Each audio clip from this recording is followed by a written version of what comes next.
Cheguei hoje cedo no Congresso Nacional, mas ontem foi quinta, feriado, amanhã sábado não tem sessão e não havia ninguém. Eu fui o único senador no plenário do Senado. Me dediquei então a pensar um pouco sobre o pronunciamento que eu faria se a sessão tivesse tido continuidade, se ela tivesse sido aberta. Minha ideia era conversar sobre essa questão do Aécio e o julgamento do Supremo Tribunal Federal. Minha gente, eu fiquei pasmo. Por 13 horas, os ministros do Supremo, 1h30, 2 cada um, discutiram se azul poderia ser vermelho ou se cinza poderia ser amarelo. Não. Azul é azul, cinza é cinza, vermelho é vermelho, amarelo é amarelo. O que diz sim quer dizer sim, o que diz não quer dizer não. Existe a prerrogativa de foro, que é uma garantia do parlamentar para não ser removido no momento, por exemplo, de dar um voto importante por um juiz que pretendesse que o seu voto não fosse dado.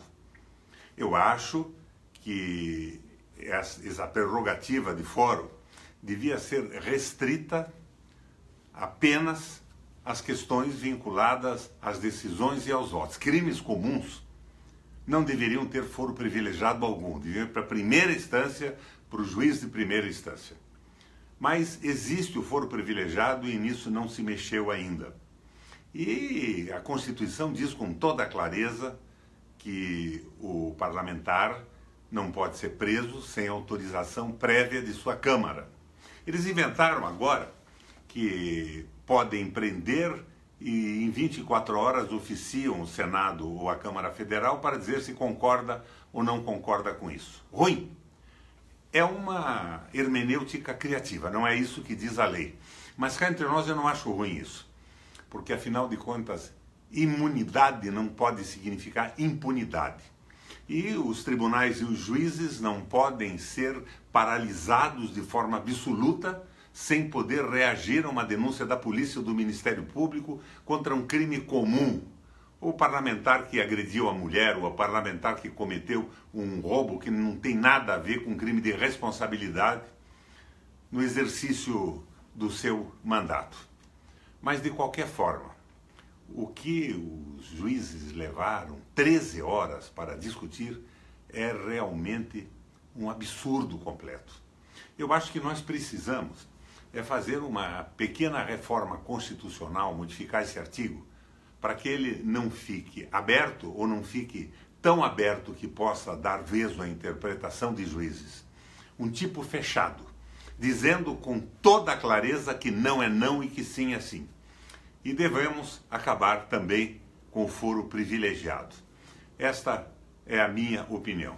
Agora, quanto ao caso do Aécio, vamos votar na terça, na quarta ou na quinta a decisão do Supremo Tribunal Federal.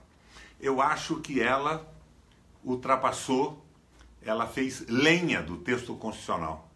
Mas eu tenho um juízo político nesse caso. Eu sou parlamentar no Senado, eleito pelo Estado do Paraná, eu sei o que pensa o meu povo. E o juízo tem que ser jurídico, mas eu dou uma tintura política a ele. Eu concordo que o afastamento possa ser feito remetendo 24 horas depois para ser confirmado ou não. Mas isso, posteriormente, tem que ficar expresso no texto constitucional, junto com o fim do foro privilegiado, para todos, para nós parlamentares e para os juízes também. Estes, quando cometem um crime, acabam aposentados com vencimentos integrais. Não se ouve falar de um processo contra um juiz que tenha continuidade no judiciário. Isso tem que acabar também. Tem que acabar o Vossa Excelência, aliás, eu já fiz um projeto a respeito disso, como existem em países civilizados no mundo. Excelência por quê? Porque um agente público fez um concurso, virou excelência? Não, excelência nenhuma. E doutor sem ter doutorado também não tem cabimento. E quem tem doutorado não precisa ser chamado de doutor. Já vale pelo doutorado que fez. Então eu estou pretendendo acabar com isso, como muitos países acabaram. Agora, a questão do Aécio.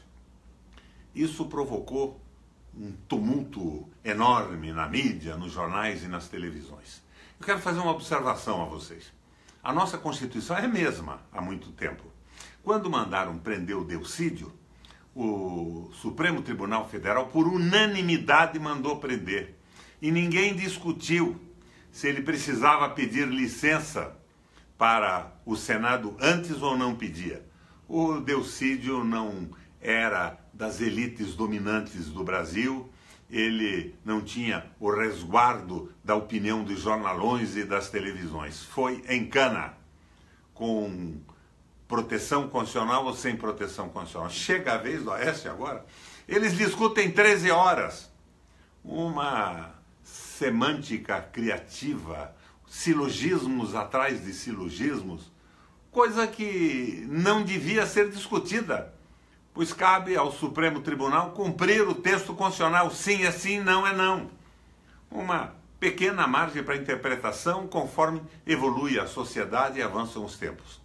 Então, o que eu quero dizer a vocês é que o meu voto diante das denúncias que foram feitas em relação ao Aécio, um dinheiro pedido ao grupo JBS, recebido através de terceiras pessoas clandestinamente em malas e sacolas fechadas, me levam a crer que isso é um crime comum.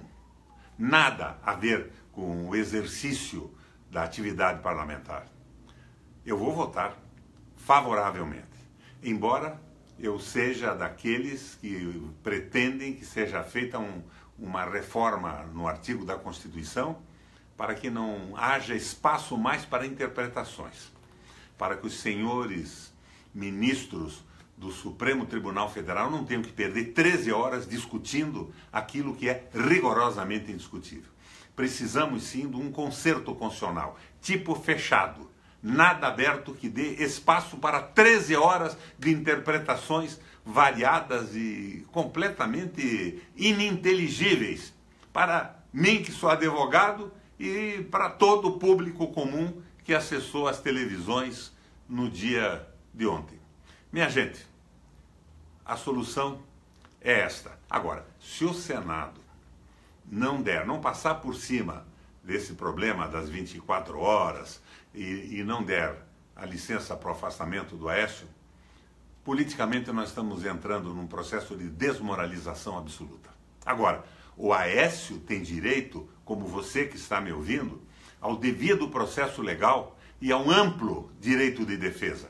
Afastado, sim, porque as suspeitas são pesadíssimas, comprometem toda a estrutura política do Brasil, o próprio Senado e fundamentalmente o seu partido, o PSDB, que fica totalmente desmoralizado. Ele é o presidente do PSDB, mas afastado para ter um processo legal e amplo direito de defesa. Vamos acabar com os atalhos, com essa visão justiceira do Savonarola e do Torquemada. Eles puniram milhares de pessoas, queimaram indevidamente inocentes, mas acabaram na mesma fogueira. O direito existe para conter os excessos da própria justiça, sem o que ela se transforma em justiciamento.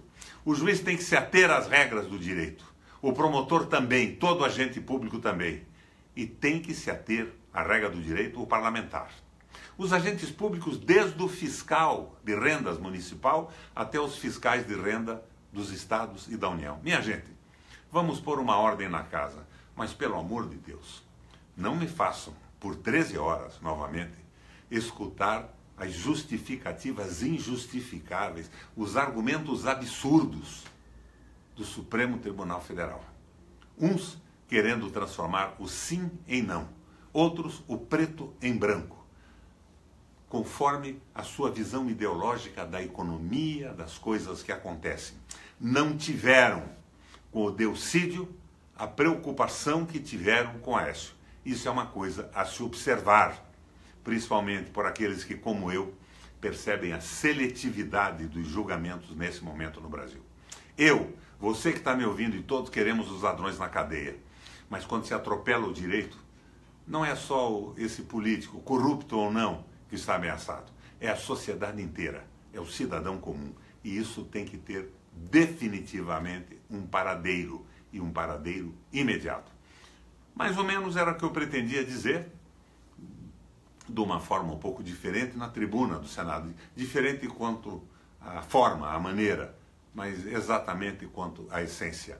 Modus in rebus, moderação na coisa. Juízes e parlamentares têm a mesma base genética, são produtos da mesma civilização, o mesmo processo civilizatório, e nós não podemos atribuir ao juiz singular de primeira instância ou a um ministro do Supremo essa possibilidade quase divina de interpretar a lei ao seu talante, conforme os seus interesses, a sua inclinação filosófica e ideológica. Lei existe para ser cumprida. É assim que funciona no Estado de Direito. Valeu, minha gente. Era o que eu queria dizer para vocês nessa tarde quente de Brasília, hoje. Um abração.